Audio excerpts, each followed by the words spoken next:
बाद में करें, उसके बाद आप फर्द जुर्म आयद करें। अब जज साहब ने वो जजमेंट रिजर्व किया है और हमें बताया कि जजमेंट वो आज ही लिखेंगे, आज उसको अनाउंस करेंगे। आज फर्द जुर्म आयद नहीं होगी, हमने यही कहा है। दूसरा डॉक्टर साहब रिपीट कीजिएगा प्लीज़। दूसरा आप इनसे ले लेना, मैं ज़रा जी और बात कर लेता हूँ। दूसरा जो इम्पोर्टेंट इशू है वो ये है कि ये जितने भी मुकदमे हैं उनमें जो दो गवाह हैं वो दो गवाह रिकॉर्ड हो चुके हैं बाकायदा। मियाँ वाली के अंदर एक ISI के ऊपर हमले का केस था, दूसरा वहाँ जो एयर बेस PF की है उसके ऊपर हमले का केस था, और इन दोनों गवाहों को झूठा करार दे के जो ATC सरगोदा आज मैंने वो जजमेंट भी पेश किया, उसमें से उमर अयूब को बरी कर दिया गया। इसलिए उसी गवाह को यहाँ हमारा कानून कहता है एक गवाह अगर एक मुकदमे में एक जगह गवाही देगा वो गवाह दूसरी जगह गवाही नहीं दे सकता। और ये जितने भी मुकदमे हैं इनकी वजह से इमरान खान कभी माइनस नहीं होगा। इमरान खान ना टूटेगा, ना कमज़ोर होगा, ना डील मांगेगा, ना ढील मांगेगा। जिस दिन इमरान खान कहेगा उस दिन पाकिस्तान तहरीक इंसाफ फिर आपको डी चौक पहुँच कर दिखा देगी। खान साहब की तबीयत के हवाले से बताएं, अफवाहें चलने की थी उनकी तबीयत ठीक नहीं है, ज़रा ये क्लियर कर दें। देखें जो आप अच्छा कमरा अदालत में आप खान साहब को पेश किया?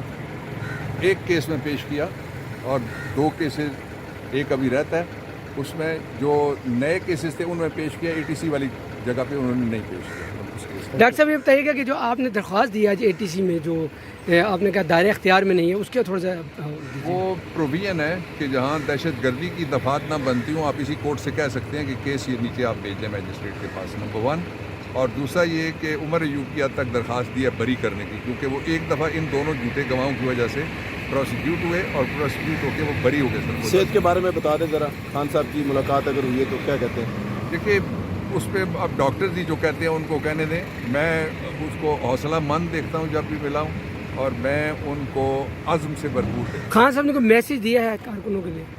नहीं, मेरी इस तरह की कोई बात नहीं। बाद में करें, उसके बाद आप फर्द जुर्म आयद करें।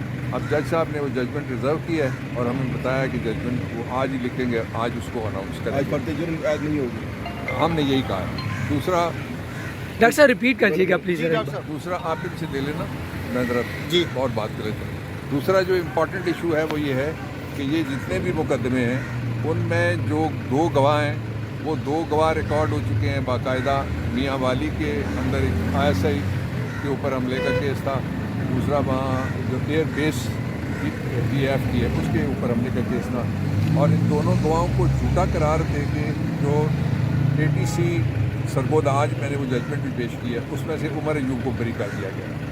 इसलिए उसी गवाह को यहाँ हमारा कानून कहता है एक गवाह अगर एक मुकदमे में एक जगह गवाही देगा वो गवाह दूसरी जगह गवाही नहीं दे सकता। और ये जितने भी मुकदमे हैं इनकी वजह से इमरान खान कभी माइनस नहीं होगा।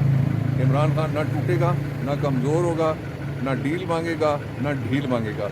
जिस दिन इमरान खान कहेगा उस दिन पाकिस्तान तहरीक इंसाफ फिर आपको डी चौक पहुँच कर दिखा देगी। खान साहब की तबीयत के हवाले से बताएं, अफवाहें चलने की थी उनकी तबीयत ठीक नहीं है, ज़रा ये क्लियर कर दें। देखें जो आप अच्छा कमरा अदालत में आप खान साहब को पेश किया? एक केस में पेश किया और दो केसेस, एक अभी रहता है, उसमें जो नए केसेस थे उनमें पेश किया, ATC वाली जगह पे उन्होंने नहीं पेश किया उस केस में। डॉक्टर साहब ये बताइएगा कि जो आपने दरख्वास्त दी आज ATC में जो आपने कहा दायरे इख्तियार में नहीं है, उसके थोड़ा सा वो प्रोविजन है कि जहाँ दहशत गर्दी की दफात ना बनती हूँ आप इसी कोर्ट से कह सकते हैं कि केस ये नीचे आप भेज दें मैजिस्ट्रेट के पास, नंबर 1। और दूसरा ये कि उमर अयूब की हद तक दरख्वास्त दी है बरी करने की, क्योंकि वो एक दफ़ा इन दोनों झूठे गवाहों की वजह से प्रोसिक्यूट हुए और प्रोसिक्यूट होकर वो बरी हो गए। सेहत के बारे में बता दें ज़रा, खान साहब की मुलाकात अगर हुई है तो क्या कहते हैं? देखिए उस पर अब डॉक्टर्स ही जो कहते हैं उनको कहने दें, मैं उसको हौसलामंद देखता हूँ जब भी मिला हूँ, और मैं उनको अज़्म से भरपूर देखता हूँ। खान साहब ने कोई मैसेज दिया है कारकुनों के लिए? नहीं, मेरी इस तरह की कोई बात नहीं।